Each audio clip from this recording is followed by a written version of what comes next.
I am the genie of the podcast and will grant you one wish. Oh, that's easy. I wish I could groom my body hair at an affordable cost. Wish granted. That's right, squad mates. We have teamed up with Manscaped to get you all the deal of a century. Pick up hair trimmers, deodorant, toner, or other products today. Get 20% off and free shipping with code multiplayer at manscaped.com.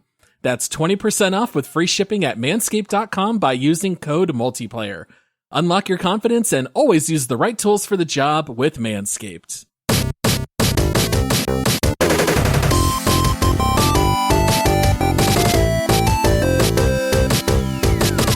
They say the world isn't ready for a rock and roll cop. We got a field autopsy to perform on Disco Elysium. Go find some gloves, and whatever you do, don't point your gun at the red-haired potty mouth, no matter how much you might want to. This is the Multiplayer Gaming Podcast. Welcome to the show. We are three dads who love to talk about games, and today is a deep dive episode that I've been waiting a very long time for. Please make sure to rate our podcast 5 stars and leave a written review if your app allows. Come check out our Patreon page. If you support the show, you'll unlock some awesome perks, including access to the Squadcast episodes, which release twice every month. You can see our Patreon page at multiplayersquad.com. You can also connect with us on socials at multiplayerpod, and all three of us are very active on our free Discord server. Just come follow the link in the episode description. I am your host, Paul, and I am joined by two of the best detectives around. First up, we have the patient and loyal friend in the vein of Lieutenant Kim Kitsuragi. He's always around to offer his expertise, and he has a love for fancy cars. It's Michael. Whoa, I get to be Kim Kitsuragi? You better have somebody good for me, Paul. Oh, man, I'm so happy. I cannot do that man's excellence justice, by the way, and I'm certainly not that patient. Oh, one of the best sidekicks of all time. And then with us, he's the unpredictable but brilliant mind, keeping us on our toes in the vein of Lieutenant Double E Freighter, Harry Dubois. He just might try to build a music club that's hardcore, or selling his police-issued gun to a pawn shop. It's Josh. All right. You totally redeemed yourself, Paul. I was like, wait a minute, who's he going to make me? But then the main character is a good choice. Yeah, you've always been the wild card of the bunch. That's got to be Harry. So that's okay. What I decided to go for. I was really wondering where that was going to go, and then you totally redeemed yourself. Well, you know, guys, we got so much to cover. We can't leave this body hanging for too long. We got to start working the case. Let's deep dive Disco Elysium. Let's start as we always do with the Steam description. Disco Elysium: The Final Cut is a groundbreaking role-playing game. You're a detective with a unique skill system at your disposal and a whole city to carve your path across. Interrogate unforgettable characters, crack murders, or take bribes. Become a hero or an absolute disaster of a human being. All right, guys. Oh, boy. I really have no idea where to start with Disco Elysium. This might be the strangest, most confusing, bonkers game that we've covered on the show, while simultaneously, at least in my opinion, being one of the most beautiful and moving games that I've ever played. You know, I first went through Disco Elysium almost a year ago, and you already know out there how much I love Disco Elysium. I've talked about it a lot. Fast forward now to July 2022. Josh, why are we just now covering Disco Elysium? Well, I remember you raving about this, and we got to talking about role-playing games. I think we were talking about Michael not having ever played God of War, or we just kind of got to talking about some of the most well-known RPGs out there. And it came up that, you know, he and I had never played Disco Elysium, and we know that you had played it and loved it. And I remember us talking about, hey, you know what? People either really seem to love that game. It's one of the most highly rated RPGs out there, or people despise it because it has zero combat whatsoever. Yep. And I remember thinking, like, I'm intrigued by the scores of this game, but I'm very uninterested because I don't know that it's going to be up my alley. And then we started talking about it. And we said, you know what? Michael's never played it. I've never played it. Paul, you were like, I would love to play it again. So Of course. why don't we do a deep dive on this? Like, this game is wildly well known. Like, even if you've never played it or even seen a moment of gameplay, chances are you still have heard of Disco Elysium. And we thought, you know what? If two lifelong gamers have never played this game, maybe we can all play it. We can kind of do a deep dive on it. Let the listeners know what this game's all about. Let them know whether it's worth it. Does it stand up to the hype? Or maybe the people that say, hey, this game's kind of boring are right. Yeah, and Michael, was this anywhere on your radar? You had not played it before. Were you ever considering picking it up, or not until we decided to do it here for the show? No, I've always considered picking it up. I've got a buddy, Quite a Tool, who basically always was like, you have to play this game. This game is right up your alley. You're going to love it. It came up again right around the time we did Weird West, because some of the dialogue kind of pops up in a similar way on your HUD, and then a little picture of a person talking, things like that. But ultimately, it's always kind of been there. Honestly, I had no idea what the game was. I was thinking of like the Matt Damon movie Elysium or something like that. I'm like, is it a space game? I don't know what it is. I literally still didn't know what it was until I hit play and started playing it. Oh, how funny. Yeah, this is one of those games where I feel like even the people who really love it always put all these conditions on it where they say it's one of the best games ever, but you might really hate it because it's just so weird and there's no combat and it's very ethereal, and it's almost like reading a novel in a lot of ways. Like, you read probably more than you do anything in this game. But I do want to let everyone out there know that we are going to be keeping things virtually spoiler free here in the beginning. We will give you guys a spoiler warning, and then we're going to jump into our playthroughs and we're going to talk about all the spoilers that we want to get out of our system, because I'm so excited to hear about how you guys ran your games, how you solved the hanging that the game opens up with, and I'm very curious to hear what you guys did in your playthroughs. So let me just start off by sharing a little bit about the setting, and then Michael, I'm going to throw things to you and you can talk a little bit about the story. So Disco Elysium takes place in a fictional alternate timeline. It's in a city that they call Revachol. It's been ravaged by war and poverty, and the main character that you play is an officer with the RCM, which is what they call the Revachol Citizens Militia.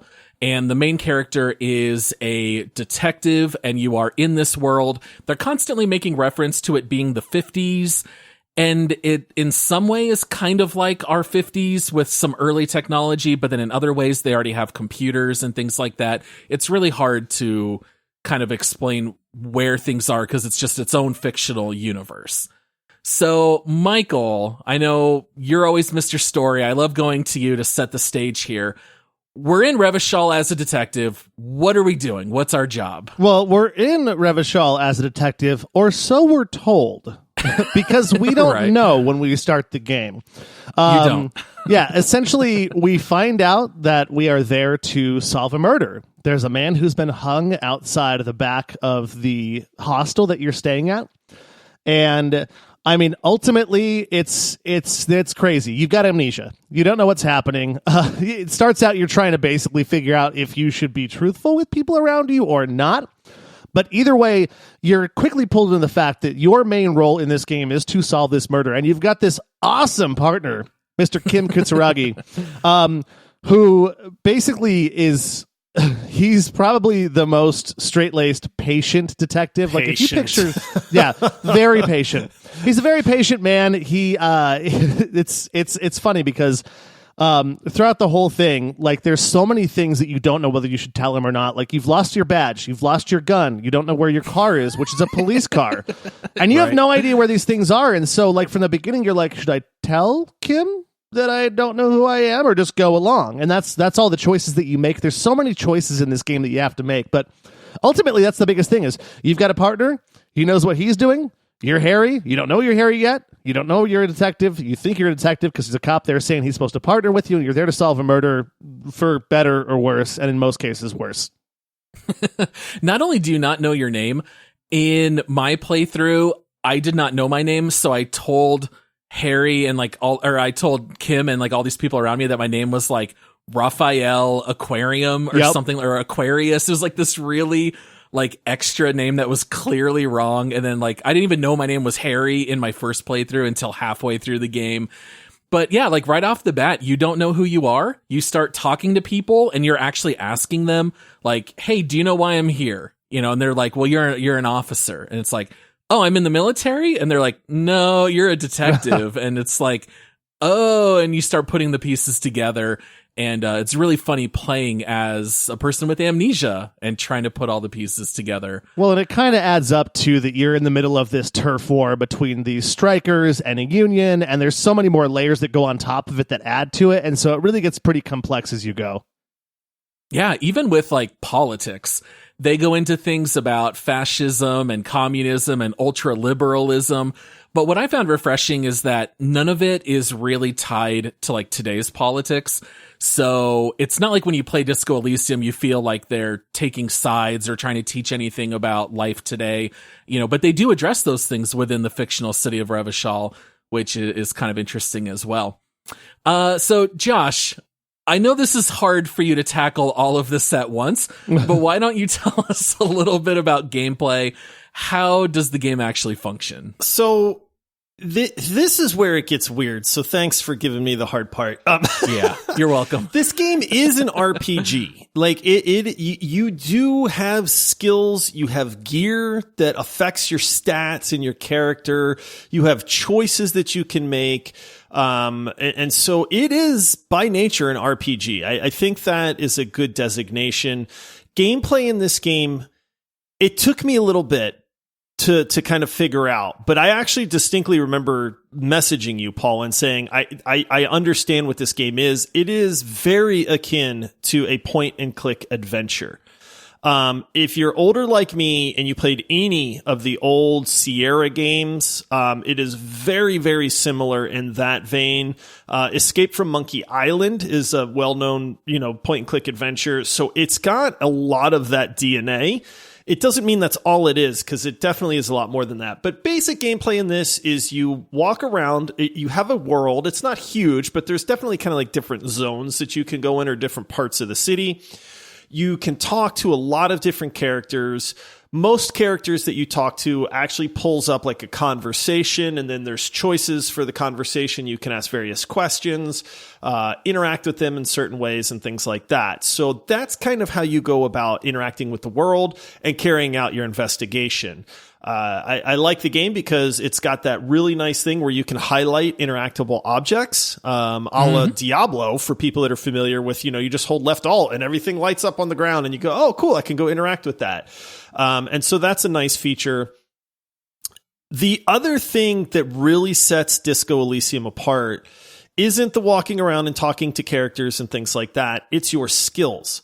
And your skills in this game, I'm pretty sure we'll get into that a little bit later, but your skills and your character basically, like, you're talking to your thoughts, you're talking to your subconscious and the different things that make up your personality in this game. And that is the hook, man. Like, a good example. You guys have been driving around and you look over and you're like, I bet I could beat that guy in a race, or you're like, I bet I could beat that guy up. You know what I mean? Just like, do you know how your brain just talks to you sometimes? And I don't mean it's always competition, right? But it's like, we have these thoughts in our head that never get voiced outside, right? It's just our brain's just kind of dumping and we hear it. But in Disco Elysium, you hear it. It talks to you. Do you know what I mean? Like, it actually talks to you. And not only that, but different parts talk to you. Like the bad sides of like, I bet I could drink that whole bottle of vodka, like that'll talk to you. And then it's like, but then you have this other side that's maybe a little bit more like paranormal, where you're like, I think there's something weird. I'm sensing something about this area. So you have like, I don't even know how many different skills there are. I want to say there's like 20 different skills or something like that. And they all play a part in how they behave in your personality, and then how you actually interact with the world around you. It's bananas, and it is honestly one of the coolest systems I've ever seen done in a video game. Well, and the funniest part about that, what Josh said, is that you even argue with yourself in your own mind sometimes. Like think of like when you're about to go to sleep. You've got to work the next day or you've got school the next morning, and you're like, hey, it's 11 o'clock at night. I'm a little tired. I could try to go to bed now. Or should I watch this movie and then go to bed? And then you think about it and you're like, well, but if I do that, I'm going to be really tired tomorrow morning. Is that okay? And like you make those decisions in your mind by arguing with these different parts of your psyche. It's really funny. Oh, absolutely. And Josh, you didn't even go into dice rolls. Oh, that's because right. when I think about Disco Elysium, I don't so much think of click adventure games. I think more Dungeons and Dragons. Yeah. This is almost like if you're playing a D&D campaign, except it's all about being a detective instead of being in a fantasy world with, paladins and warriors and whatnot. And so all of those different skills that you have, you put points into them and your gear impacts them. And as you go through the game, you have different dialogue options, you have different actions you can take, and all of those things are tied into dice rolls.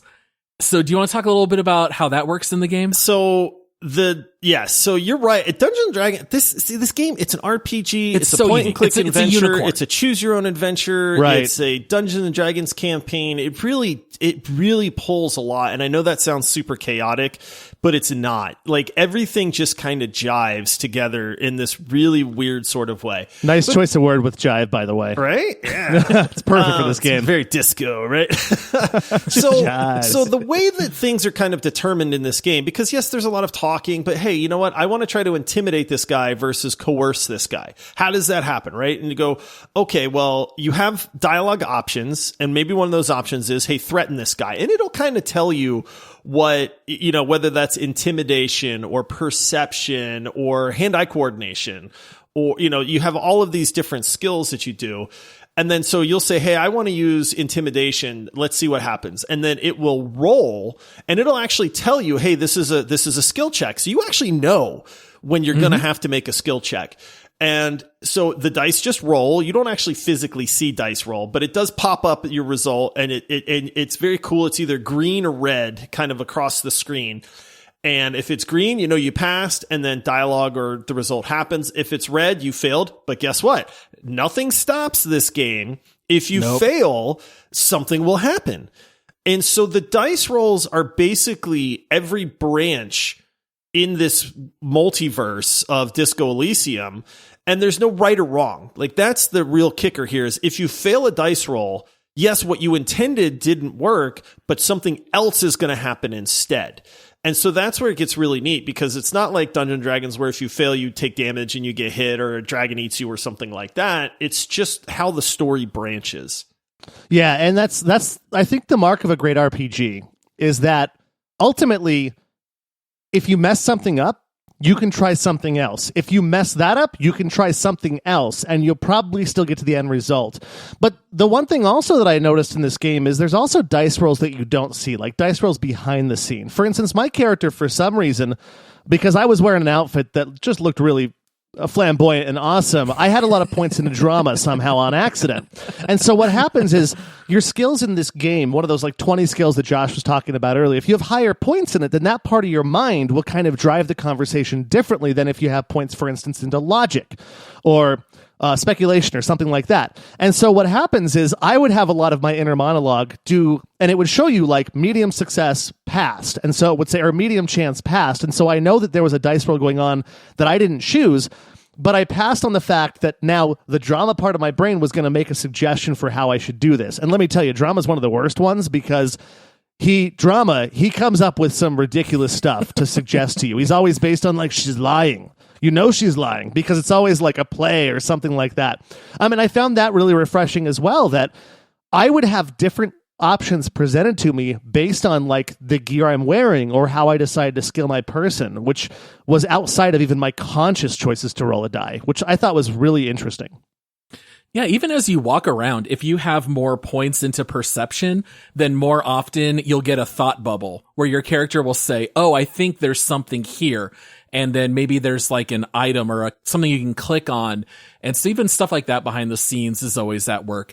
The only thing that I would say is that while the main storyline will always continue, where there's always another route forward. You can technically die in this game. You I can did a die few a times. couple of ways. I think I've died 2 or 3 times. So yes, that is possible. You not only can you die, you can literally die 1 minute into this game. I don't know if you guys know that. The heart attack on the fan. But yes, you can have a heart attack because in the beginning of the game, you wake up hungover. You've got your windows smashed out. Your clothes are strewn about the room and your tie is swinging on a ceiling fan.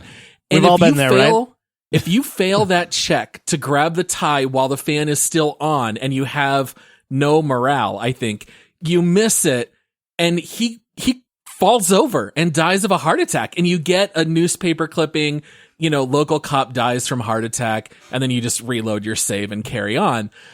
So other than dying, which is actually kind of hard to do in this game, you can actually even fail forward. Like sometimes you'll fail a check and that's actually a good thing.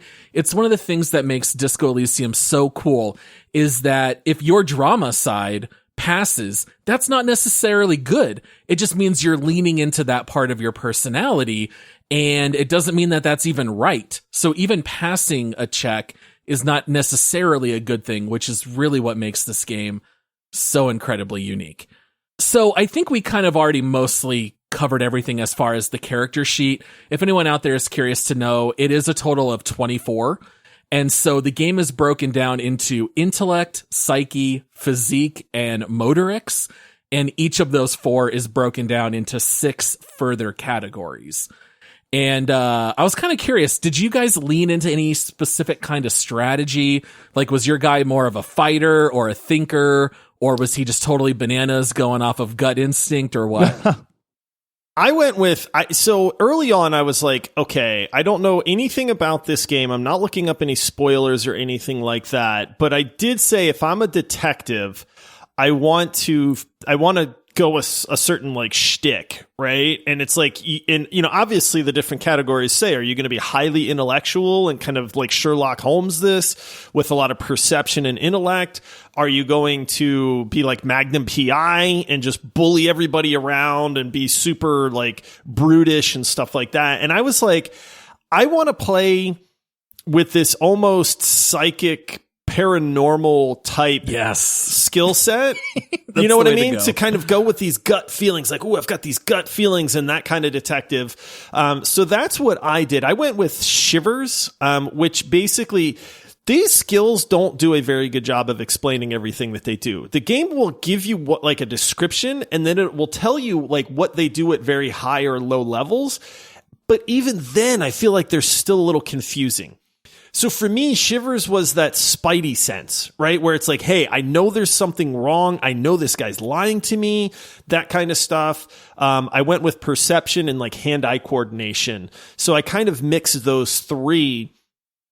And Michael, you touched on something that I think really bears touching on again, is that while there are the dice rolls in this game, these different like skills that you have in this game, for instance, psyche, right? Like that's a lot of the really weird, like internal, like psychic type stuff. Those are broken down into like volition, empathy, inland empire, authority, suggestion, shivers, like that kind of stuff. Like, so each one of those has like a category. And Michael hit it, because if one is high, that really starts to affect the thoughts that your character has. And so your choices for your character, and for me, like the type of detective that I wanted to be, actually really mattered in how this game unfolded, because my guy was weird, man. The city would talk to him. A door would talk to him and say, hey, I think you should give it another try. And then like you're having this conversation with this weird inanimate object, or the city, because the city's saying, hey, a block away, a character is walking down the street and throws something into a garbage can. And then you're like, ooh, maybe I should go look at that garbage can. And sure enough, there's something in the garbage can. You know what I mean? So it's like these skills are super cool. This is not like, hey, you got a little bit of dexterity, your character's a little faster, or you have some strength, you might be able to lift that door or that gate or something like that. Like, these drastically alter the way that this game unfolds and the actual overall feeling of the game. And it's hard to explain how that does that, but it's one of those things that majorly comes through in the actual gameplay. Well, and it can change as well while you're playing. For instance, the thing that Josh was just talking about where the city kind of talks to you, I didn't experience that at all for the first 2/3 of the game. But then I found an outfit that was like really high in that particular skill point. I don't remember what it was. It's Shivers or Inland Empire, I think. I think it was Inland Empire, because I had Shivers a little bit. Yeah.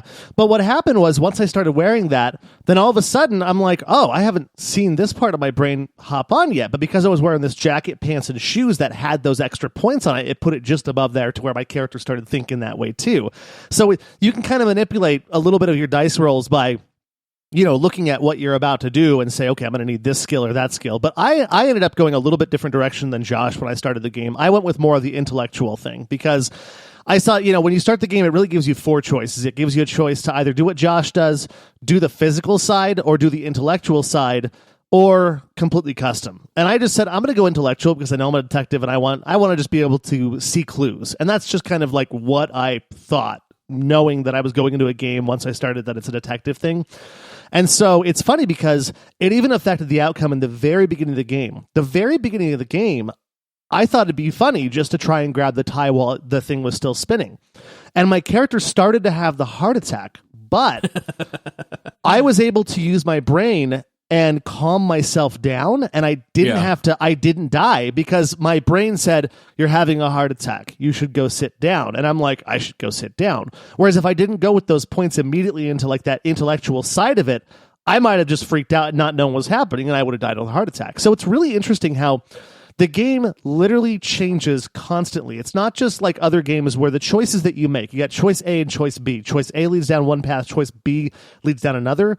Literally, everything that you, even down to the hat that you're wearing, will change the choices that you have presented in front of you, which is just, it's mind-blowing how many different possibilities to ultimately get to the same result, but how you get there is a totally wild ride compared to other ones. And I wish we had several hours to talk about this, because I guarantee that Josh, Paul, and I all had completely different happenings in the same conversation in certain things, like with Kumo, for instance, that kid. I wanted to punch him, but I didn't.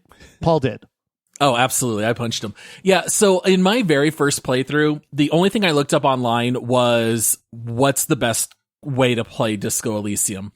And the tip that I read was pick sensitive as your opening class and lean hard into weird. Like, don't be afraid to say weird things. Don't be afraid to talk to inanimate objects. Don't be afraid to talk to dead bodies. And the game even gives you tooltips while it's loading. And even one of the tooltips says, don't be afraid to say weird things. People are very forgiving when you're an authority figure. And then in my second playthrough, I went pure Motorix, and I made my guy, buff and a fighter. All I did was kick everyone, roundhouse kick Measurehead. I'm intimidating people. I'm taking bribes. Yeah, I went purely physical. But what's funny is, I tried to make my Harry as normal as possible. And it even gave me the option to make myself the most normal cop in Revachol. That was one of my thoughts in my thought cabinet. And what's funny is, in some ways, the game punished me for that. At one point, Lieutenant Kim told me, hey, I thought you were gonna do that weird thing while talking to her and throw her off her game. And all you're doing is sound like a normal cop. You didn't rattle her at all. So, like, my number one advice for people is just don't be afraid to say weird stuff. It makes the game so much funnier, and I think it makes it a lot more memorable than if you try to play it straight-laced. Don't be afraid to get weird in this one. Yeah, that's very true, because, like it kind of goes back. You can't fail this game. Like, yes, your character can die, and it's very quick, and you just reload, and you don't really lose a lot of progress. And honestly, I think there's only a few instances in the game where that can actually happen. And I think we're so conditioned, or at least I am, because I know in most games I tend to be the good guy and I try to pick choices that would reflect like the choices that I would actually make. But in this game, just go for the gusto, because it's the setting, it's your character, it's kind of falls into all of the different things that can happen. And it can be beneficial, oddly enough. Like most games punish you if you say something like the wrong way or off the wall. And then, the guy's like, okay, well, this character is ignoring you now. And you're like, well, darn it. Now, let me go back and not tick them off or something like that. But that's not like that in Disco Elysium at all. Dude, I remember in my very first playthrough, you walk downstairs. You've already said some weird stuff to the lady who's in the hotel room 2 doors down. She's the one who clues you in that you're a cop. Big oops there, by the way, on me. Yeah. I go downstairs. I start talking to Gart, who is the manager of the Whirling in Rags Hotel. And he says, oh, by the way, you owe me 130 real, which is their currency in the game. Which is a lot of money, by the way. It is in this game, yeah. And I immediately clicked try to skip out on the bill, and I failed. I failed the skill check. Oh, no. And Harry throws up 2 middle fingers at Gart and jumps backward and hits the poor lady in the wheelchair. And that was when I was like, oh, I am perfectly fine failing every single skill check in this game if it's going to lead to these kinds of interactions. I mean, this game is absolutely hilarious. I don't think we need to spend too much time on the thought cabinet, but I did at least want to mention it. So in the game, you can decide whether or not to focus on different thoughts that pop up in your head. Maybe you say something or someone says something to you, and it gives you the choice to kind of dwell on that idea for a while. So just to give you one example, you do have to pay 20 real every night to stay at the hotel. Gart tells you you've trashed your room enough. You got to pay before the night in order to stay here. And if you don't have the money, you're sleeping on the street. And so then my Harry was like, hey, I could be a hobo cop. And then like that gives you that option where you're like, yeah, I don't need to pay. I can live on the street. I'm going to just live on the street and know this city. I'm going to be a hobo cop. And you know what? If you decide to add that to your thought cabinet, now you're sleeping on the streets, but it lowers your reputation with all NPCs in the game because now you're a hobo and you smell bad, but you find more bottles in the world that you can recycle and sell. So it's like all these different thoughts have pros and cons. And in my first playthrough, I barely touched the thought cabinet. Oh, really?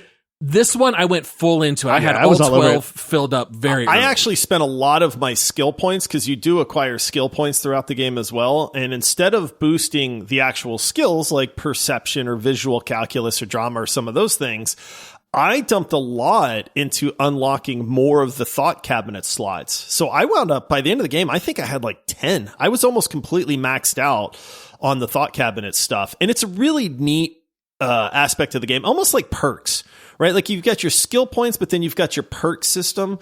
And that's the easiest way I can describe what it is in Disco Elysium. There was one where I think I tried to break into a dumpster or a door or something. And so it unlocked the thought that I'm a break-in artist. And so I went down that line and then it gave me, and these all take a while. So they take like 6 hours or 8 hours to unlock for your character to kind of process and think through this thought. But then once it's done, you unlock that.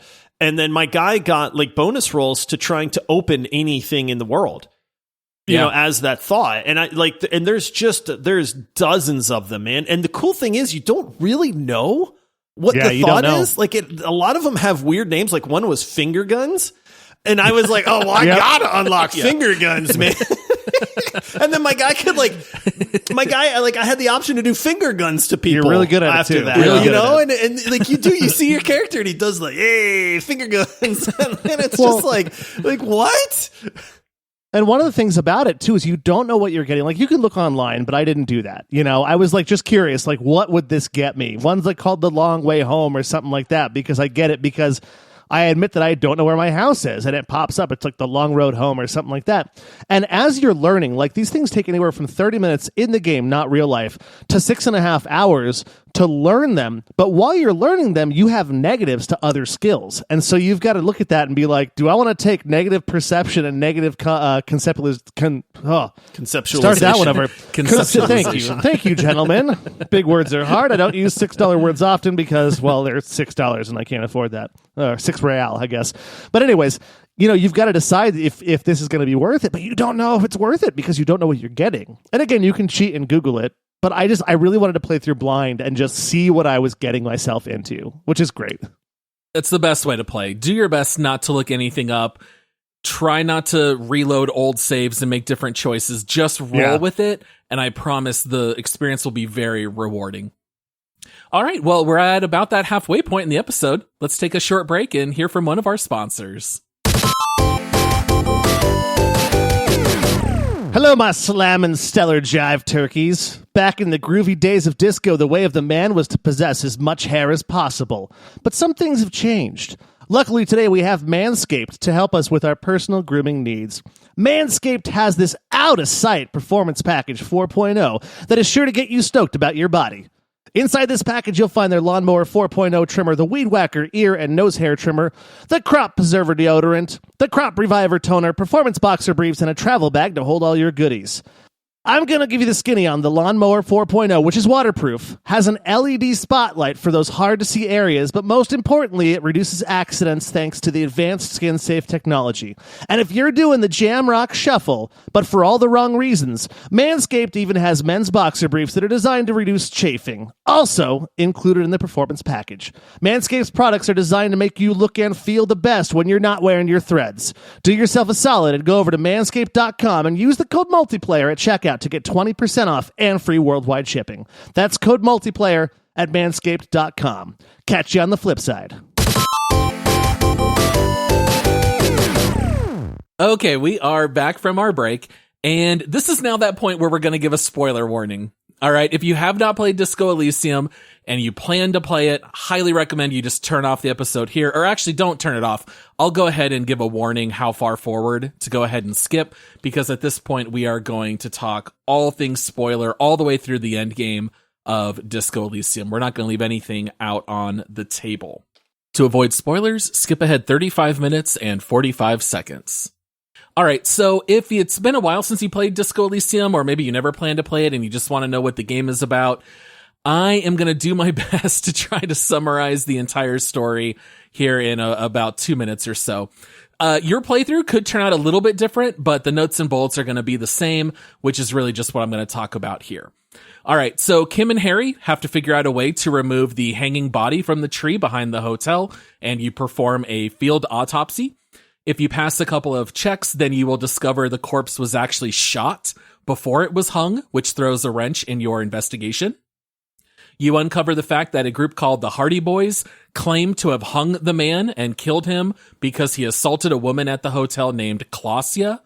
And here's where things get a little mature. I'll keep everything PG as far as language goes. But after talking to Clausia, we figure out that she was intimate with the victim and that he was shot through her hotel window. We find out that she has a background of being a spy, so her life might be in danger. Maybe she was actually the target of the assassination. Maybe they hit the wrong person. And we try to figure out where the shot could have come from. Clausia gives us some hints that there was also a woman who was part of the Hardy Boys named Ruby. She orchestrated the cover-up and then went on the run. Meanwhile, we learn that a squad of mercenaries that the victim belonged to are on their way to seek revenge. So there's a little bit of a clock running. We know eventually we're going to have this showdown with the mercenaries. We eventually do track down Ruby. She tells us that Clausia has been lying about everything. The cover-up was her idea, and Ruby at that point either escapes or she commits suicide. You return back to the hotel, find out that the mercenaries have arrived, and you get into a firefight with the Hardy Boys on your side against the mercenaries.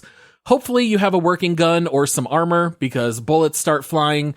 Kim may or may not end up in the hospital. He might not even be in the rest of the game if he gets shot too much.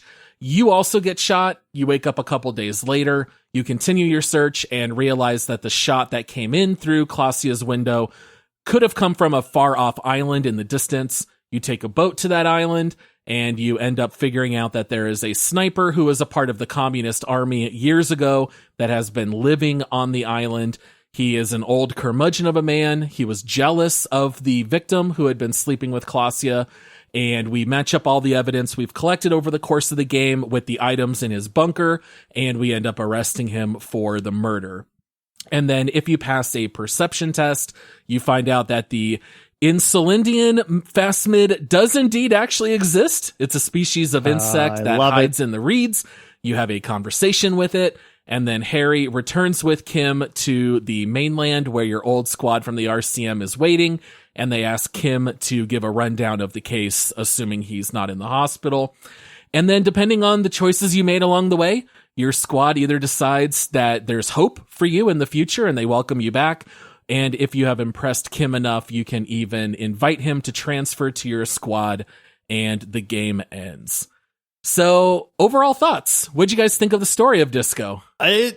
It started weird for me. There was a lot, like you talked earlier in the episode about the dispute between the labor union. I think it's called Whispering Pines or something like that, if I remember right. And, like the dock workers, and stuff like that. So there's always tension in the background, and the game does a very good job of just kind of like saying, hey, this world's not a pretty world. Like people are upset. It's war torn. There's currently people fighting. People are getting murdered. There's just a lot going on in the world. And you're trying to do this investigation the whole time. But that disruption in the world and that negative feeling and the war and the fight between this company and the striking workers and stuff like that spills out into things a lot. And so the game's atmosphere is spot on in that regard. Like you actually can just feel it as you're playing through the game. You know, story-wise, it's very weird how this game tells the story because, again, it tells it through your investigation and the things that you discover and the people that you talk to. There are side quests in this game. You know, there is your main quest, which is trying to figure out, hey, who killed this guy and what happened? But there's a lot of side quests in the game that absolutely should not be missed. Because there's some of the most bananas quests I have seen. Paul, you mentioned it. There's a quest in this game where there's people that are zoocryptologists, which basically cryptozoologists. Thank you. Yeah. You know, those are the people that try to find Bigfoot and the Loch Ness Monster and like these creatures that nobody thinks exist, but maybe they exist. And you can spend probably a couple hours in this game going down this quest line.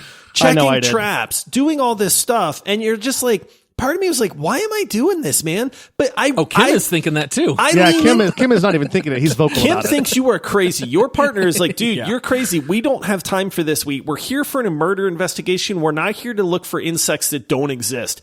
And I leaned into that big time. Every time I was like, Kim, I think we're getting closer. I think I can feel it, man. Like I can tell this thing exists. We're getting close. And then we would fail over and over and over again. And since this is a spoiler part, at the very end of the game, there is one of my favorite moments in the entire game where the freaking insect shows up. Yep. And I remember texting Paul and I went, I knew it was real. I almost took a picture of my screen. This is how into the game I got. I almost took a picture of my TV and being like, guys, it's real. It's real. Like, but not in the game. In real life. Yeah. Like it feels that like way. I was actually there and I saw this giant 6 foot tall praying mantis weed monster thing, stick bug. And I was like going to take a picture and be like, oh my goodness, I found it. And I'm like, wait, this is a video game. This is not real. This is part of the story. This is my favorite part that Josh hit on too is you're going around and Kim is constantly, for the first several days at least, always saying like, what does this have to do with our investigation? We need to move on. We need to get with the investigation. Why are we doing this? At one point in the story, and I don't know if it's the same point for everybody, but he just laments the fact that I'm going to kind of be a free spirit and do what I'm going to do. And he just starts going along with it. He's just like, you know what?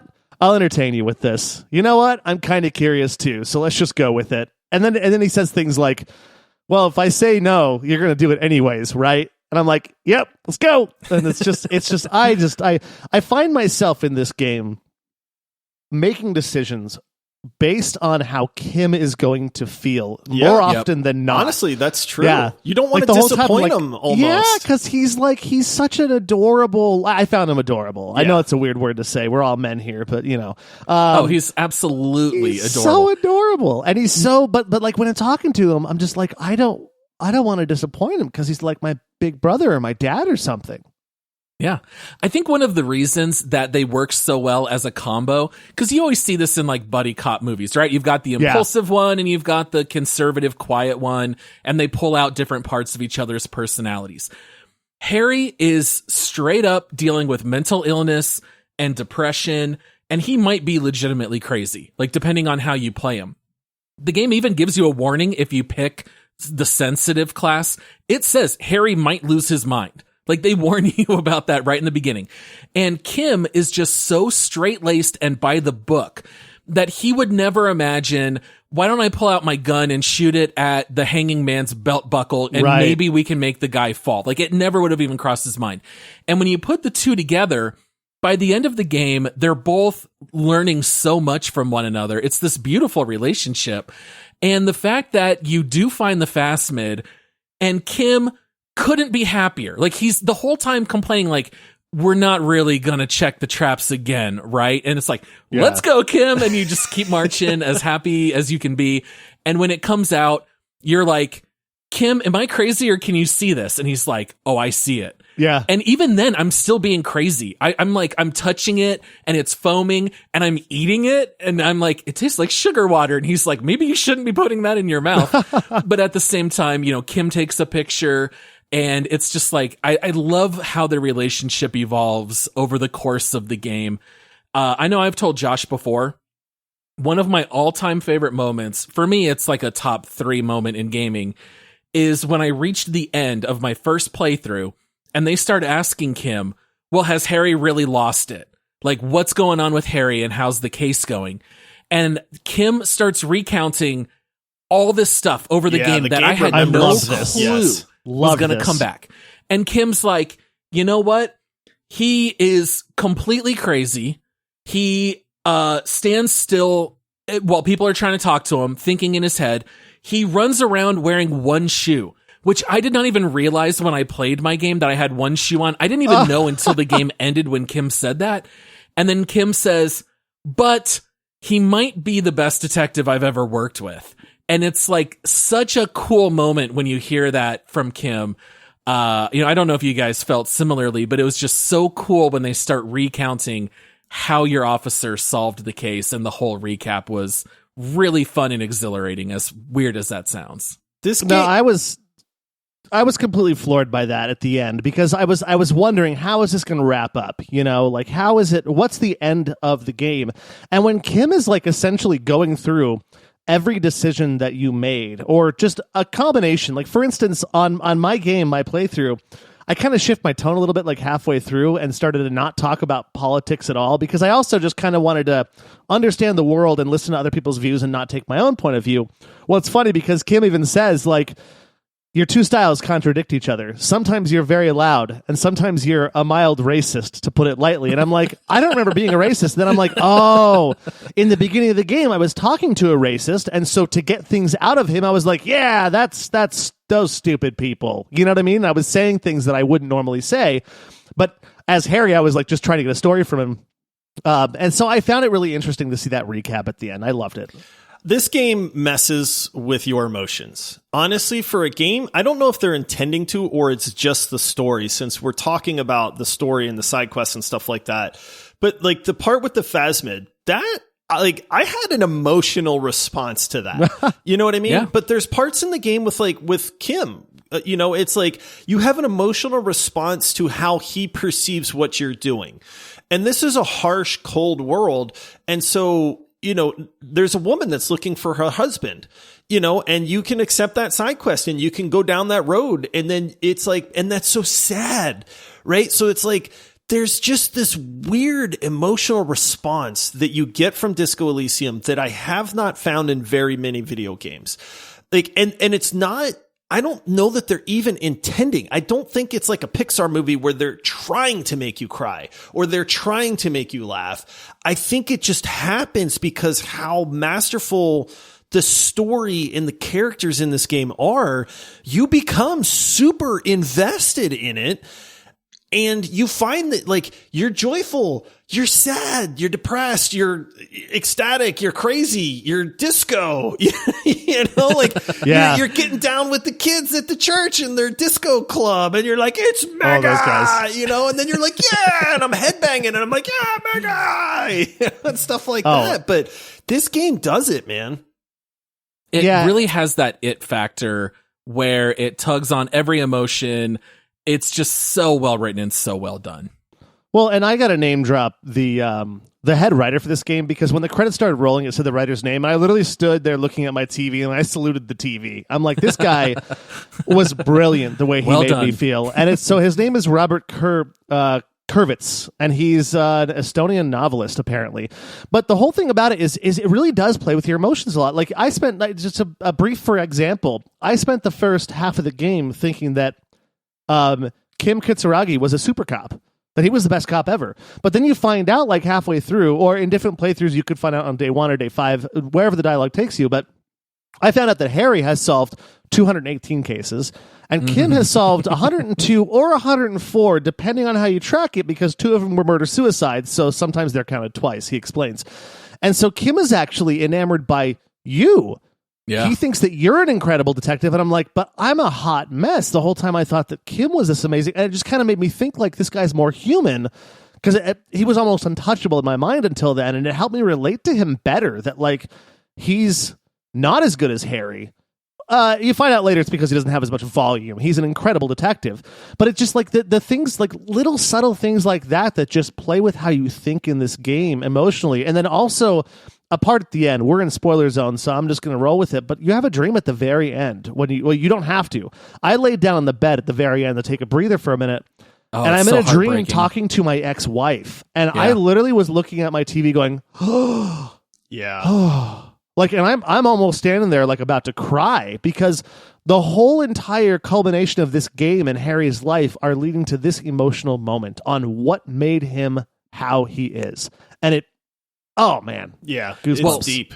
And having gone through it twice, I can tell you that dream can go very differently depending on what you've uncovered in previous playthroughs. Oh yeah. Like, you'll find out that your ex-wife had been pregnant and had the baby aborted, and just because you were such a mess, she leaves you, and she's now been living with this other guy for several years. And it's just this really heartbreaking story where you just see that Harry is still grieving that loss. Like, you even have instinctual reactions to the smell of apricots and things like that, and you don't know why, but it all makes sense later in the game. Even the way that Harry dreams of your ex-wife looking like Dolores Day, which was the most beautiful saint. That's how he viewed her. And so that's how she appears in his dream. Like, this game is so mature and so interestingly written compared to your average video game. I think that's why it really hits you in the feels so much more than, like your Wild West, right? Like, or Weird West. Weird West, great game. I loved the gameplay. Does not pull on the heartstrings like when you have those moments. So let's get into some of the specifics. I want to know how you guys did some of this stuff. All right. How or did you get the body down from the tree? Because if you didn't know, you can solve the murder without ever even looking at the body. But I'm assuming you guys actually did look at the body. I did. I looked at the body. Since I had gone with hand-eye coordination as one of my skills, I was like, I bet I can shoot that down. And it was an option, is try to shoot it down. And I did. And my guy was like, just spot on. And I shot the strap that was holding the guy. He fell. Kim gave me kudos. He was like, whoa. Like, that's an amazing shot. And I was like, yeah. Did Kim try first and miss? No. Oh, wait, yes, he did. Yes, he did, actually. Yes, he did. And I was like, hey, give me the gun. I'm a good shot. And then I made and you have the option there. Yeah, I remember having the option there. I gave it to Kim first. I had a 42% pass rate on hitting that buckle, and I got really lucky because it hit. And so I shot him down as well. Oh, wow. Yeah, my very first playthrough, I don't think I had the body down until day 3 or day 4 because I missed the shot, and Harry shoots him right in the chest. And Kim is like, well, that's going to be hard to explain in the autopsy report because it's like you're shooting now this dead corpse. And in my playthrough, I then had to earn favor with Measurehead in order to get past him to push the button. So I had to agree with his critical theories that I did not agree with about what race. What does the button do? I never made it past Measurehead. Oh, see, this is how I did both playthroughs I did. So I did not know in my first playthrough you can go through Kuno's shack or whatever. So you have to get past Measurehead. Measurehead will let you past if you agree with his racist mentalities. So I agreed, sure, let me think about what you're saying. I adopted racism and then Measurehead let me through. And Kim was not terribly happy about it. But to me, I was like, well, I don't know how else to get into this place. My second playthrough, I went full physical and I roundhouse kicked Measurehead right in the face, knocked him unconscious, and walked past him and pressed the button. And that's how I got past him. What does the button do, though? It unlocks the door to get through to Everard. The way he's inside the... Yeah, so you can get through the right way. And then I had Everard agree to send dock workers to remove the body. Gotcha. So that's how I did it the first time. The second time, I got past Measurehead by roundhouse kicking him, but I shot out the belt buckle that time. No, I went the racist route with that one. That's what I was referring to earlier when I had to agree with the guy. I've been like, hey, yeah, no. I have never seen that much racist dialogue in a video game where somehow you're like, how could they put this in here? Oh, because it's clearly a negative thing. Like, it's clearly that this is not a person who's right in the head. So it was really interesting. But yeah, I got through him by talking to him and agreeing with him. And I had to wait overnight or something like that too to learn something. Yeah, you have to wait for a while for that thought to finish. Yeah, and it's kind of an interesting pick of wording because it's not critical race theory, but they called it like critical advanced theory on race or something like that, where it was something actually a different topic, but only related by race. What about your gun? Did you guys ever recover your gun? I never found my gun. And then it's funny because I got to the very end of the game. This game does have a couple of those like, hey, things are going to change. You're not going to be able to go back moments. And they kind of warn you about that. And I came across one of those moments and I'm like, I'm near the end of the game. Like, I'm ready. And then I never had my gun. And that's when I was like, oh, I needed a gun for this. I never so you didn't have found Ruby's it. gun? No. You didn't have Ruby's gun? Nope. So your Ruby got away. Yes, my Ruby got away. I had 0 guns that were functional. I had some old broken gun that I had found in like some niche somewhere or something. But yeah, I did not. I never got my gun back. If Ruby commits suicide, you pick up her gun and then you can use that. Or you can use your own gun for the final fight. So you had no weapon, Josh. None at all. That's really interesting. Yeah. What about you, Michael? Mine was the exact same. I had no gun. Now, the funniest thing is at that check at the end, nice. The very end is, so I'm at the very end of day 4, right? And I'm ready to go inside that building and go chase down Ruby, essentially. And Kim is like, hey, there's all these things we haven't done yet. And I'm like, you know what? But then Kim says something because the whole game I'm playing, hey, would Kim Kitsuragi be okay with this? And so I didn't take a bite of what Everett was essentially trying to get me with, to go and hold the door open and have the cops in his pocket. So I'm like, maybe I'll get my gun some other way.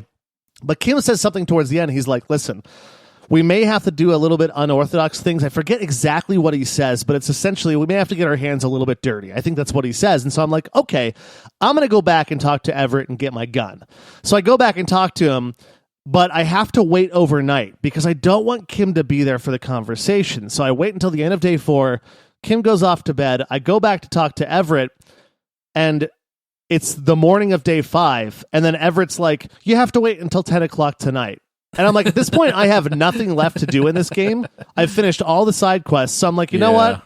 Never mind. I'm not getting the dang gun. And so I didn't have the gun. I also forgot to put on the body armor because I didn't know I was going to a standoff when we walked back. You don't really know. Yeah, and Ruby also didn't kill herself because I passed that check. And so I had no body armor, no gun, no Ruby gun in the firefight at the end. You know what's funny is if you have enough points in, maybe it's Shivers or one of those, your character will get a thought bubble that says, I sense danger ahead, maybe I should put on my armor. Oh, yes. Which is actually really neat. Yeah, so there's like clues in the game, but only if you happen to have points in it at the time. What about the abandoned church? Did you guys turn it into a disco club? I turned it into a disco club, but I did not let it be a drug lab. So I was That's like, what I did as well. It's fine that there's going to be some music and some some partying going on here, but I was like, but I draw the line at turning it into a meth lab. Please tell me you got Kim to dance.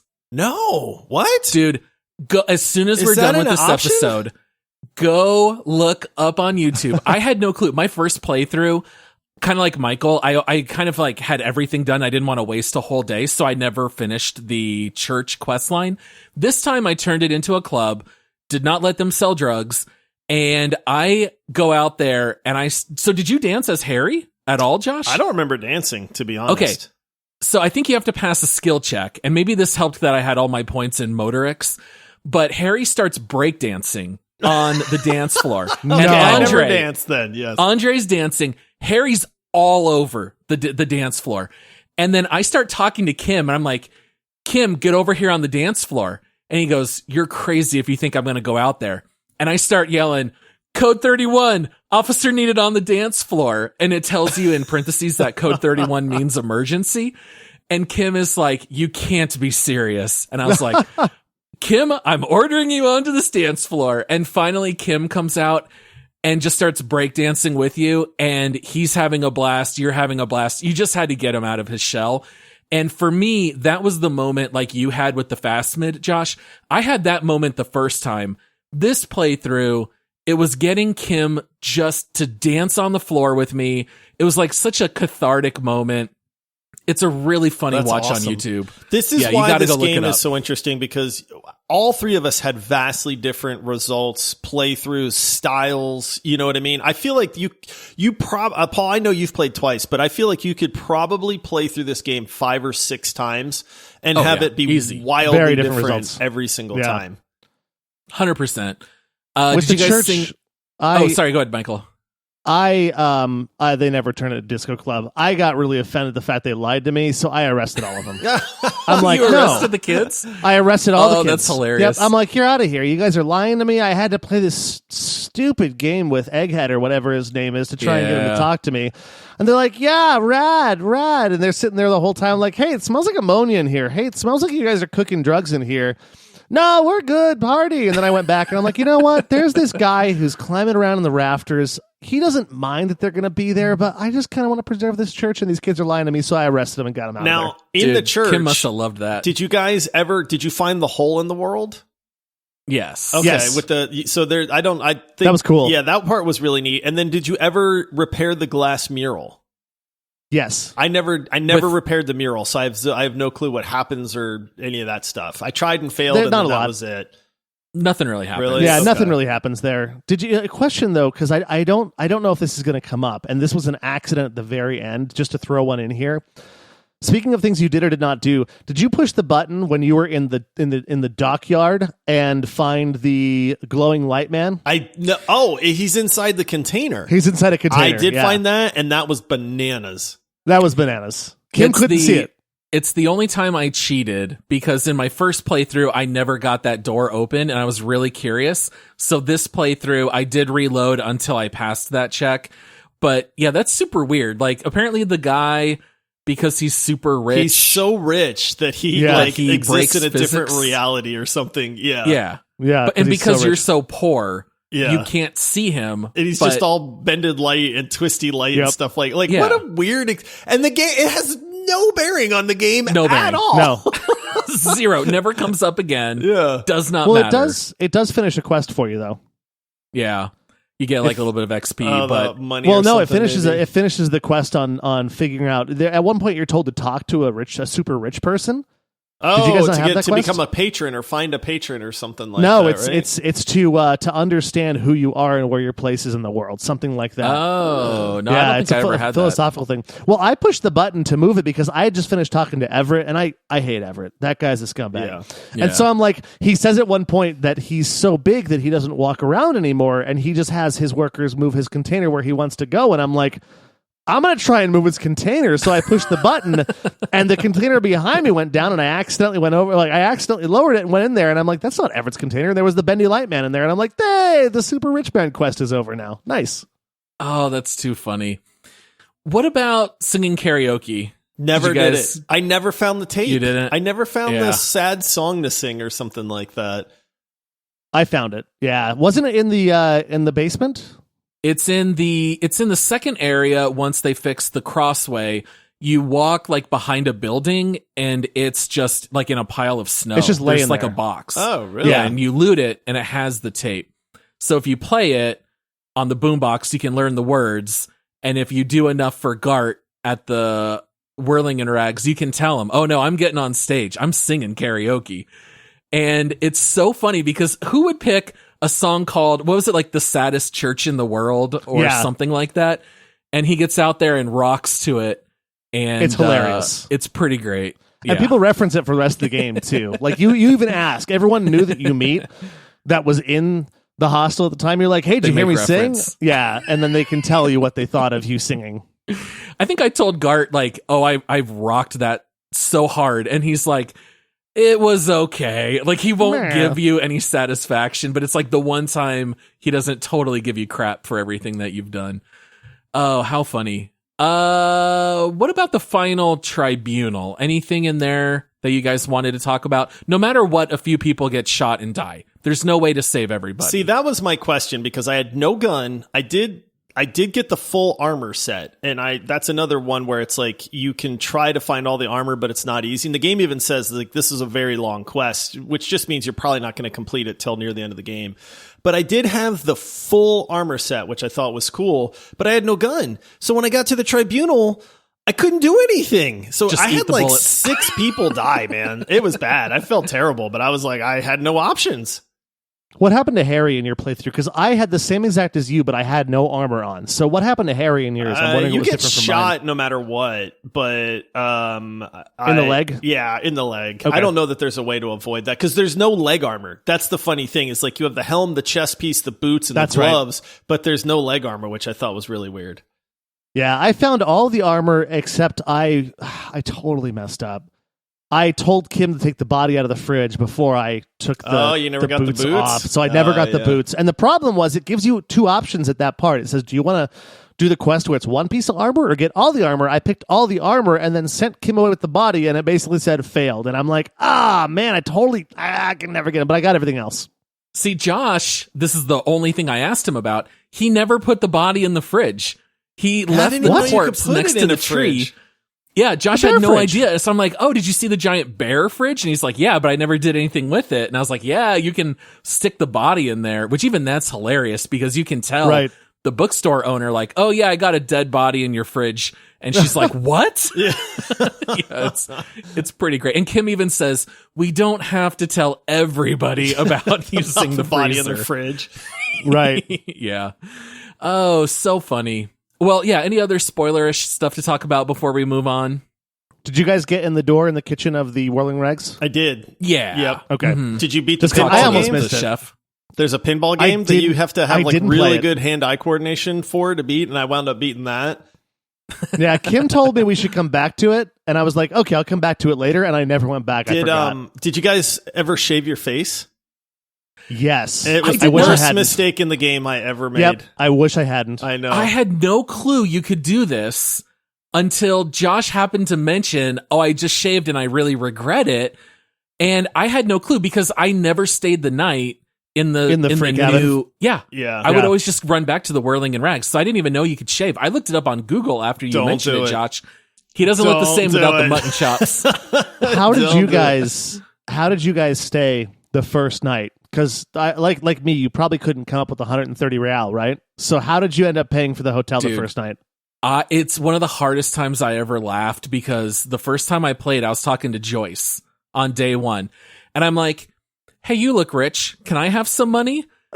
And she's like, I guess. How much do you want? And the game was like, you can ask for 10 real, 30 real, or 10,000 real. And I was like, I'm not getting greedy. And I asked for like the middle, I asked for 130. And then she's like, I guess that's not completely unreasonable. And she gave it to me. But I was like, the fact that my guy's like begging people for money in this game, Kim was horrified. Kim actually said something because I kept asking and he was like, why do you keep asking everybody for money? And I'm like, so funny. Cracks me up every time. Yeah. I don't remember how. I think I convinced Gart to let me stay. I'll be honest, I don't remember. I know I didn't have to pay the full 130 though. I had to pay 130 because Kim just happened to have confiscated some spinner wheels. Yes. Oh, that's what it was. And he sold them. I sold those, and it was enough that Gart let me stay. I was like, oh, that's Kim. so funny. So Kim sold them for 200 real, and he gave me 130 and kept 70. And I was like, you sweetheart, sweet. Kim. Yeah. You sweetheart. Yeah. Oh man, there's one other thing I was going to ask you guys about. I'll have to take this out in post. How did you guys feel when Renee died? Or did you know Renee died? Oh, the old man? Yes, I was sad. Wait, he died? Yeah. He dies. Yep. If No. you talk, because you can keep talking to the two old vets, right? And they're Yeah. playing almost like bocce ball, which, by the way, another hilarious moment. Oh, I took the My ball guy, and threw it into the sea. Yes. My guy with amnesia walks straight up and goes, I know this game, grabs the boule, chucks it straight into the ocean, and Renee could not have been more mad at my guy for losing his ball. But he's like the angriest 80-year-old man you've ever run across. His best friend and him fight the whole time, and you run The whole time. all these quests, finding out that they were both in love with the same woman, and she died, and they've got this complicated relationship, and you find out on the last day that Renee died, and his friend uses a lot of words that I can't use on this show describing Renee, but still says, you know, I loved him, and I knew him for 70 years, and now he's dead. And like, I can't believe he's gone. And that's There's another no one way. of those moments that's like minor, and it's easy to miss if you don't go back and talk. But yeah, Renee dies of, I think they say it was like a heart attack or something like that. It was. Yep. Yeah. That would have gotten me. That would have made me cry. I was really connected to that dude. He That never would've gave me made a bite cry. of his sandwich, though, either. I kept asking him for Oh, a bite really? of his sandwich, and he never gave me a bite. Oh, I never asked him. The smell of the pickles and the Yeah. grilled onions or whatever. This is going to make no sense to anybody that's not played this game. Zero And then they're going to play it, and Nope. then they're going to be like, oh, okay, I got you guys. The guy's even like, F off, it's my sandwich. Like, Yeah, yeah. he's getting mad at you because you won't let go. And he's even like, I'm sorry, I just don't understand why you want my sandwich so bad. And you're like, you believe in communism, give me some of the sandwich. I so have funny. to bring up my absolute favorite moment of this entire game. It happens towards the end. I don't know if you guys had this or not. I know it's not one of those pivotal moments, but when I am insisting that I can climb a ladder on a building by teleporting, and Yes! and I pass a roll, Yes! and like the screen goes black. teleported too! Yep. And I get to the top and I'm like, Kim, I did it. I teleported. Kim's like, no, you didn't. I watched you climb the ladder. Because you went closed up your there. eyes. He's Yeah, like, you just closed your eyes. And I climbed the ladder. legit thought I teleported because I was like, I had really I did high too. whatever the skill was. Yeah. And then I'm like, I did it. And your guy is so convinced it's like focus harder. It's like feel your molecules moving. And I'm like, okay, I feel them. And you're like, you can feel every individual molecule. And I'm like, yes. And then it's like, You hear a snap sound, a crackle sound, a and then pop sound. And then it shows you on the roof. You're like, I made it. And I legit thought I did. And then Kim's like, no, I watched you climb the ladder. And I was like, Kim's like, no, you dang didn't. it. Totally deadpans it. Yep. Total deadpan. It's so great. I Kim's almost the best. peed my pants. I was laughing so That hard. part at was that. great. Oh, my Oh goodness. man, too funny. All right. All right. Well, yeah, I think we're done with the spoilers section now, so we can move on to the rest of the show here. You guys have heard a lot of our thoughts about Disco Elysium. I think we all really enjoyed the experience. I think that Disco Elysium is definitely a one-of-one game. There is nothing else quite like this game. I have no idea what the community is going to say about it, but Josh, you've got a couple reviews people have left on Steam. I do indeed. All right. So this first review is not recommended. Again, this game is not for everybody, and this person is one of them. A half hour on record, at least through Steam. And it says, Oh, wow. This game is not for all tastes. It came highly recommended and is well made, but I'm not really its audience. You see, I love CRPGs and adventure games. What I do not love is slogging through pages upon pages upon pages of text. Absorbing volumes of context and history with nothing going on screen is not my idea of fun. It's boring. Yes, the story is important to a good game, but I tuned down after an hour in and reading endless dialogue trees. It was more work than fun. If I want to read a novel, I'll read a novel. Again, that's just my personal taste. This isn't a condemnation of this game. It's a quality production. It just isn't for me. Josh, does that review have a date on it by chance? 2020. Okay, I thought so. So apparently last year was the year that they did the Final cut. the Ultimate Edition, the Yeah. Final Cut, and Where it's fully apparently voiced. before that it wasn't fully voiced. I didn't know this. I don't know if I could have slogged through it if I didn't have all the voices. I probably would have, but it would have been tough. I will say this. That's what the Final Cut is. If you're going to buy this game, make sure you get the Final Cut. The other thing that we haven't touched on is the voice acting in this game is phenomenal, dude. Brilliant. Phenomenal. Brilliant. The different thoughts that you can have different voices sometimes. The dreams that you have when your limbic system and your reptilian brain start talking and stuff like that. That's how the game opens. Yeah. The game opens with you talking to your limbic system. Like, what kind of game is this? It's so bananas. But the voice acting changed this game. I'm a little bit, I don't know that I would have wanted to read every single thing in this game, but man, does the voice acting push it way over the top. I would have probably gotten a lot less of it because I probably would have clicked through a lot of not interested in this political stuff, but listening to the voice acting, which is funny because I checked IMDb, and I know we don't have a ton of time to go riding bicycles here during review time, but I checked IMDb. I'd never there's no a lot of games now pride themselves on getting bigger actors and things like that. No, none of these actors have really done a lot of other work, so it's brilliant that they were able to do this. But it's funny because that reviewer says 30 minutes on record. I think 30 minutes is just you hearing limbic system, go through the night in the very beginning, reptilian brain, it's just, I think that's the first 30 minutes. So of course he's not going to slog through it. Oh, real quick. One line that I remember from the beginning that cracked me up is that my character is in so much pain from having his rager the night before that he thinks, someone please cut off my head. It's trying to kill the rest of my body. And I thought that was such a funny line of dialogue. Oh man, so great. All right. So this next review is recommended 33 hours on record. You can cajole an old man to join an ultra-nationalist vigilante group in an attempt to requisition his ham sandwich. You can paint cryptic murals in the middle of a murder investigation while your partner actively worries for your mental stability. You can help anodic proto-ravers set up a nightclub and drug lab in an abandoned church. Your necktie can tell you to be an anarchist and set people on fire. You can tell neoliberals to their faces that they'll be first against the wall in the revolution. Your base instincts can quote DMX songs at you. You can have a conversation with a bug about the scourge of humanity and the horrors of consciousness. You can die by sitting on a particularly uncomfortable chair. I don't know what art is, but this is art. Amen to that. Yeah. I agree with every word. I do too, that's man. Great. And I said, listen, if you're this far into this episode, obviously either you love the show or you have a lot of interest in Disco Elysium. We get that a lot of this is not going to make sense, but when it makes sense, it is the most awesome thing to be able to talk about with other people. That's why you're hearing us kind of doing all this, because this game gets you to that point where you just want to share what happened in it with other people. So, okay. This next one is recommended 72 hours on record. And it says, I have a dirty little secret. I like to grab some alcohol, turn on a good podcast or audiobook, and scum save my way to victory in Revachol. Nothing feels better than the game telling me I only have a 3% chance of success and finally seeing that green success bar show after an hour of reloading. Is something wrong with me? Deep emotional issues? Perhaps mental issues? Don't judge me. I am who I am. Very nice. Oh, man. I will say it's very tempting to save scum. I highly recommend trying not to, at least for the first playthrough.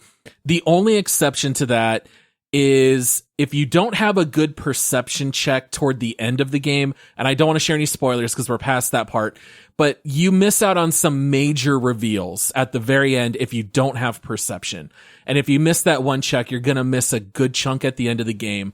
So just make sure you've got at least pretty good points in perception and you'll be good to go. But yeah, what a crazy game. All right. Now I'm wondering what that moment was. And then, all right. And then this last one is not recommended. 2.5 hours on record. 7 thumbs down. I have been playing this game for 5 entire minutes and not one single person has exploded. I haven't even chainsawed someone in half or anything. Half the screen is covered in letters. I'm going to go play Doom. That's clever. I like that review, even though you said it's marked not recommended. Yes, it is. Yeah, but I mean, funny. Basically, it's clearly trolling. Yeah, exactly. All right, guys. So that's what the community thinks. You guys can probably pick up a little bit on what we think, but now it's time to make our guesses as to what we think the actual overall Steam score on Disco Elysium is. On the Steam scale of 0 to 100. And I think, Paul, you were the last. Michael? It was Michael. The Michael. quarry. All right, so you get to go I won first, the Michael. quarry. What is your guess? It's interesting because I've only ever heard people recommend this game to me. And so my initial reaction was it must be high, but you just read a couple bad reviews. I'm going to still go with my gut and pull an 88. 88 from Michael? Yep. All right. Having never played this game before or even seen any gameplay, to be honest, I've only ever seen like the screenshots of the guy's face, and I thought he looked really weird and ugly. That's because he does look really weird and ugly. So, but I did know going into this that this game is very highly regarded for people that like it. I remember being on Reddit and people are like, "Hey, if I like games like this," and everybody's like, "Oh, you got to play Disco Elysium." I've never had interest in it because it doesn't seem like my kind of game. But I did know that it was very highly rated. So I guess I went real high. I went 96% on this because I felt like just every time I heard about Disco Elysium, it's always people raving about it. I wrote down 90, and I think I'm going to stick with that.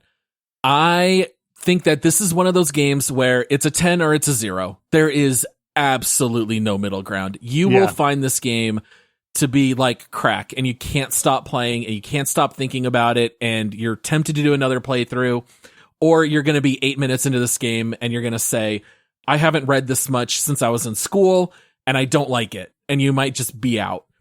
But I think if you can just give the weirdness and the uniqueness of the game a little bit of a chance, it does suck you in pretty quickly, but you got to maybe get past your initial impression because there's no combat.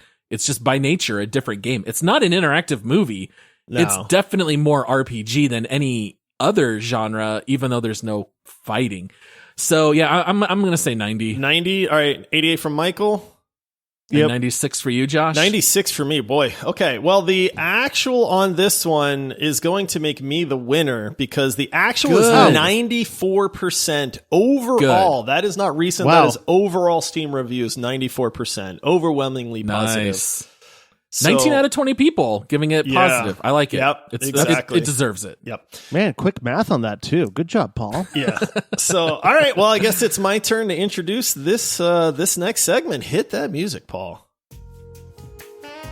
Let's turn on our electrochemistry portion of our brains and go have a good time and play a game of Make Love, Marry, or Murder. Very nice. Oh, I did not go electrochemistry either, but man, there were times when it tried to jump in and sway my decisions in this game.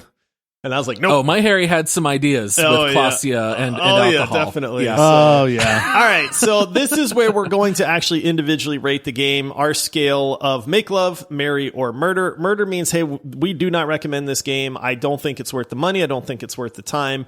Make Love means it's a very fun game. If it sounds like it's up your alley, you should probably spend the money and play it. And Marry means, hey, everybody should try this game. We think it's one of the best out there. We just absolutely love it. We'll come back to it later on. Just nothing but positive things to say about it.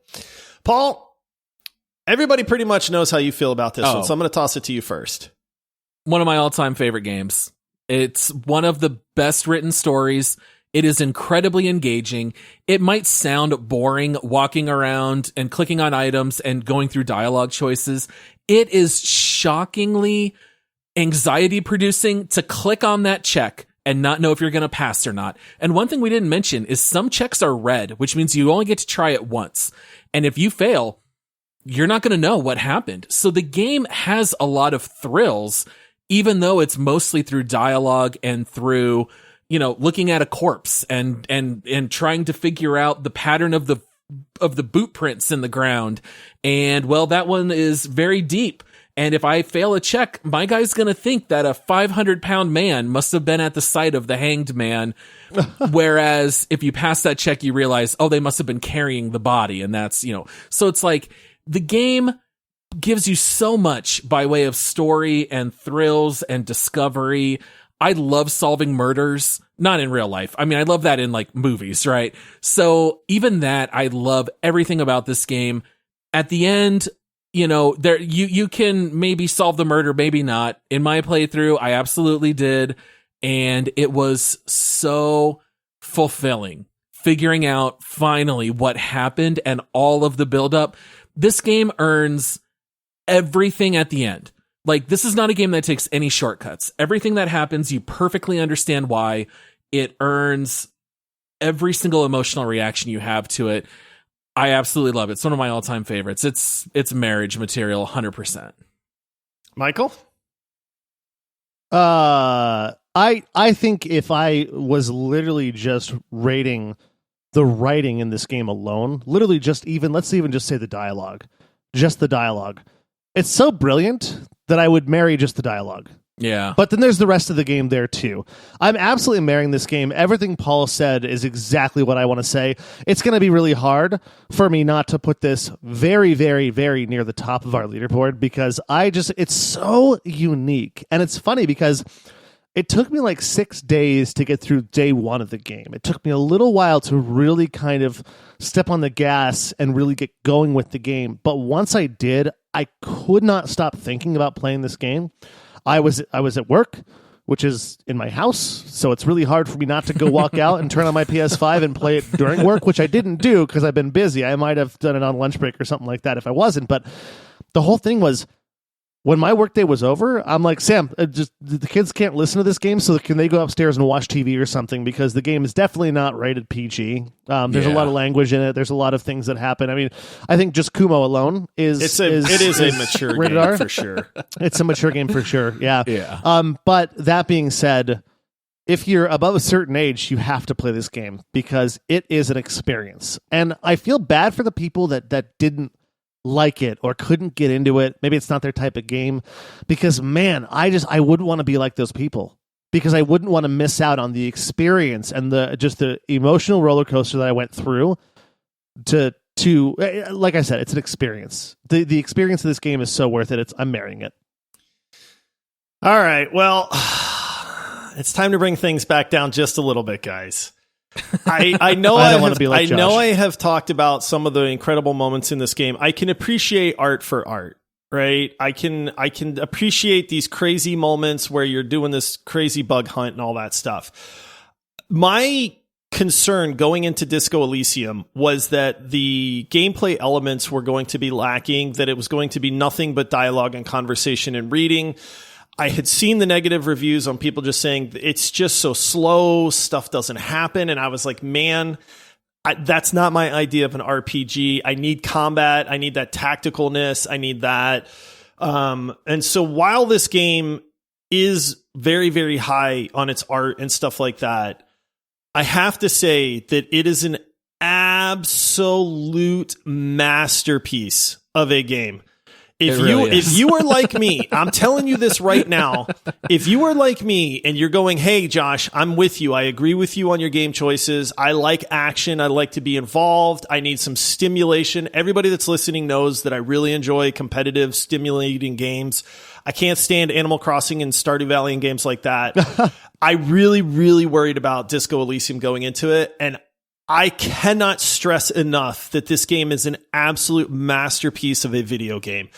I love you so much right now. It blew me away. I did not expect to like it. I really didn't. I went into this game going, I don't think I'm the kind of person that's going to enjoy this game.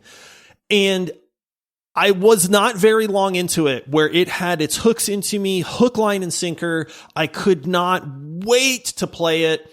I had emotional responses. This is one of those games that's going to rank up there for me in my memory for a very long time with just the way that it makes you feel. It is an absolute marry from me as well. Would you get hit with like adrenaline rushes? Shockingly, dude, like in dialogue options, I'd be like, this is so exciting. And even though it has a lack of clicking on heads with a gun, it's still like you're almost battling through dialogue. It had everything I needed, man. It really did. There, like I said, there's very few games that can touch you like this game touched you, whether it's sadness, laughter, suspense, anticipation of the skill check, what Kim thinks of you, what's happened to that lady's husband. Does this bug really exist? Am I ever going to find it? Are these people crazy? There's so many moments in this game that just stick with you. It honestly reminds me a lot of those games where you play for the first time, they just stay with you for forever, honestly. And Disco Elysium is 100% that. I agree so much in so many ways too. And to your point, there were so many moments where I'm like, oh, whoa, like something happened to the story. You're just like, it ties it together or something like that. And to what you said a minute ago, when people say, oh, there's slow and boring parts, if you don't know what to do, because only twice did this happen where I'm like, I don't know what to do here, just go talk to a random person in the game. You'll find something to do. It's hard to get stuck as long as you just play. Yeah. Just keep doing things and you're not going to be stuck. Yeah, absolutely. All right, guys, we got only one last segment. Let's go to the leaderboard and see where this game stacks up.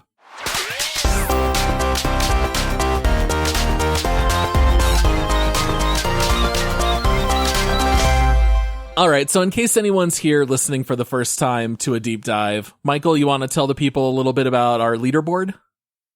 Yeah, so if you go to the website, which is multiplayerpodcast.com, or you can go to multiplayerpodcast.com. They'll both bring you to the same place. No, they don't. You have to pronounce it multiplayer podcast or it will not work. If you go there, you can actually look at a list of all of the 75, soon to be 76 games that we have reviewed as a deep dive. And what we do is, based on what we thought of the game, we do what we're about to do, and we look at the leaderboard and say, where does this land? It's similar to like times in racing. Like, this one was faster, which means the car is better, which means it ranks higher than the slower car. Except in this case, cars are games, and it's opinion, not fact. Yeah. So I'm looking at our leaderboard. Oh, man. We got some stuff like in the top 5. We've got Red Dead 2, God of War, Overwatch, Rust, Apex. Down lower, like 15 Grand Theft Auto Online, 16 Terraria, 26 Resident Evil Village, 48 Tiny Tina's Wonderlands, 70 The Forest, 75. It's going to be higher than The Forest. Very bottom of the list, Battlefield 2042. So, guys, are we looking top 10? I'm a top 10er. Yes. Ooh, yes. Me 100%. too. Are we looking top 7? Yes. Yep. Top 5? Yes. Yep. Oh my goodness, guys, this is not a moment we get often. We should enjoy this. We are not putting top 5 games every week. I'll just throw it out there. For me, boy, it's really hard to put something above Overwatch. I don't think I could quite do that, but I was thinking I would have it at 4. I would only have it below Red Dead 2, God of War, and Overwatch. I would put it above Rust, Apex Legends. That's where I would have it personally. What about you guys? I would put it at number 5. Honestly, just below Rust. Yeah, One just lower below than Rust. It's a top 5 game for me on our leaderboard. I love Rust. I think Rust. The memories from Rust are great. I don't think it would take a ton to sway me to number 4. This is how good this game really is. But my landing spot is number 5. I think I'd like to see the top 4 stay that way, and then just say, hey, this game belongs in that upper echelon. What about you, Michael? All right, Michael. Michael's never played God of War, so he doesn't like Overwatch, and he's never played Rust. So Michael's like, number 1, number 2, boys. I love Overwatch, but yeah, it's number 2 for me. Is it really? It's number 2. It's a hard for you? number 2. Wow. Well, I haven't played God of War, but I true. put it over Overwatch. It was hard for me not to say number 1, and the only reason I didn't put it above Red Dead Redemption 2 is because RDR 2 does have a lot more to offer in gameplay, and it does have a lot of emotion. Which I was like, okay, so story wise, this one was more emotional to me than RDR 2, even though Red Dead Redemption 2 had some emotional moments. I think Red Dead Redemption 2 still takes the number 1 spot for me on our leaderboard. That being said, I haven't played God of War. I haven't played Rust. I've played Overwatch. And given where that is, because it was hard for me to even put this number 2, I'm going to put it at number 2. So I don't know if that brings it up above Overwatch or leaves it firmly in between Overwatch and Rust when we average them out, or decide that you guys trump me and keep it a little bit lower. But we'll see where it goes. The problem with Overwatch is I've spent, I don't know, 3,000 hours by this point playing Overwatch. Disco, as great as it is, you're going to play it, even if you play it multiple times, you're probably capping out somewhere around 120 hours at the absolute top. Yeah. So that's the only reason that I would have to keep it below Overwatch for me. And I have a suspicion Josh probably feels the same. Yeah, I do. I'd have a hard time putting it in the top 3. It's the bang for your buck. It really is. Like, this game begs to be played. I'll say it. I did not think this was going to be my kind of game. I really went into it very hesitant, and I left going, oh my goodness, I see what everybody raves about. That being said, I don't know that I'll ever go back and play it. Maybe a second time. Like, actually, my brain considers that because there's so many things that I'd like to try. That's a huge compliment from you. Yeah, it really is, honestly. 1, you finished it. Right? 2, you might want to play it again. That's why. If Michael's 2 and I'm 5 and Paul is 4, then I would say I'd feel comfortable putting it at 4. I have a hard time going any higher than that. I feel comfortable at 4. Okay. So let's. I'm happy with 4. Yeah. Wow. Boy, that bumps Rust out of a very long-standing top 4 on our leaderboard. Think of it, Mount Rushmore, right? Yeah. Your top 4. Rust just got re-chiseled, and it's now Harry Dubois. I don't mind it, though. Harry Dubois. I don't mind. Disco Elysium is incredible. It's that good. Yeah. It really is. It's such I haven't a great played game. Rust, that being said, which means if we ever do a third Rust episode... Rust is so fun, dude. It really Then it is might go back amazing, up. and you will absolutely loathe it at the same time. It's the oddest dichotomy of a game ever. I do want to argue with the bang for your buck argument. Can you really put a price on emotion? Yes. Yeah, I think so. To an extent. Michael, give me $1 million and I'll show you happiness. I don't have $1 million, and if I did, I'd probably share it with Joyce because she bailed Paul out of a good situation one time. She sure did. She did me a solid. All right, 4 it is. 4. Wow, we'll lock it in. Big moments. Yeah, it really is. And one thing that we didn't even mention, but I've brought it up in the past, I don't know if you guys remember, but they are looking at adapting Disco Elysium as a series on Amazon. I'm a little hesitant about that. I don't know how well this would translate into a straight TV series, but I'll tell you what, I'll still give it a try. I will try it, my wife. But the thing with that is the thoughts. Like, you have to be able to convey the thoughts properly, and the video game does It's that all so narration. well. You know what I mean? Yeah. But I don't know about a series. I want Harry to though- roll dice before he says everything in the that'd game. be so funny. And see what No, they are. I did tell my wife though. I was like, people always ask the question, like, if you could pick one game to be adapted to a movie or a TV series, knowing it's going to be done well. That's the caveat there. I would probably pick Disco Elysium just because I want more of Kim Kitsuragi. I can't Kim remember now. Kitsuragi. I want more Kim Kitsuragi, and I want more Harry Dubois. I want to see more of this. Please make a sequel to this game. Please make a sequel to this game. Yeah, what a masterpiece. I'm glad we're all on the same page. It would have been sad if Michael really hated it and it was like Elite Dangerous, but in reverse. Oh, man. Do you think I would have hated this game? I think this I is was the my one story. that Right I up my think alley. people were more worried about. Yeah, I think we were all Yeah. most worried that Josh wouldn't like it, but all right. Well, we knew this episode would go a little bit long. For those of you that are still sticking around, thanks for listening to this point. Thank you. We do want to say thank you to all of our Patreon supporters. We want to say thank you to Manscaped for sponsoring this episode.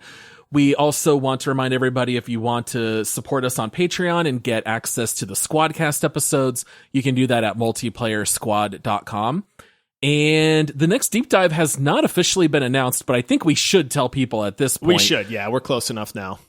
Yeah, so we have all now started and have been playing Wasteland 3, which was selected by one of our legendary supporters, good old Redletter. Woohoo! Selected that one. So we will be covering that 2 weeks from today. So if you want to pick up Wasteland 3 and play it here over the next 2 weeks, that'll give you some time to put in some hours. That is a very traditional CRPG and takes quite a while to work through that game. And then, of course, our next episode will be on Thursday. We hope you guys will join us for This Week in Gaming, where we will break down gaming news. And I think that's all for now. So we'll see you guys on Thursday. Happy gaming, everybody. Cheers all. All right. See you, everybody.